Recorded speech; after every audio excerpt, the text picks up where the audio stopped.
నువ్వు మాట్లాడే ప్రతి మాట దేవునికి అంగీకారంగా ఉంటే ఆ జీవితం ఎంత ఆశీర్వాదకరంగా ఉండదు చూడండి. చాలాసార్లు కుటుంబాలు తగలబడిపోవడానికి కారణం మాటలే కదా, అనరాని ఒక మాటే కదా, అనకూడని మాటలే కదా అనేక మంది జీవితాలు పాడు చేశాయి.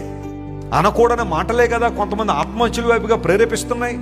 అనకూడని మాటలే కదా కుటుంబాలను విచ్ఛిన్నం చేసేస్తున్నాయి. భార్యాభర్తలు అప్పటిదాకా మంచిగా ఉన్నవాళ్ళు ఏదో ఒక మాట ఒకళ్ళనొకళ్ళు అనుకోవడం ద్వారా వారు విడిపోవడం ద్వారా పిల్లలు కదా ఈరోజు అనాథాశ్రమాల్లోకి వెళ్ళిపోతున్నారు. చాలా మంది చిన్నపిల్లలు తల్లిదండ్రుల కేరింగ్లో లేకుండా.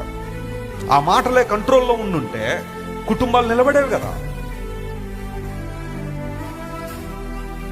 క్రీస్తు ప్రభు మనలో రావడం ద్వారా నీళ్లు మధురములాయనంటే అర్థం ఏంటో తెలుసా? ఒకప్పుడు సరసోక్తులు మాట్లాడిన మన నోరు, బూతు మాటలు మాట్లాడిన మన నోరు, అబద్ధాలు మాట్లాడిన మన నోరు, పనికి మాలిన మాటలు మాట్లాడిన మన నోరు, ఇతరుల గాయపరచడానికి వరదీసిన కత్తుల్లా మలచుకున్న మన నోళ్ళు క్రీస్తు ప్రభు మనలోనికి రాగానే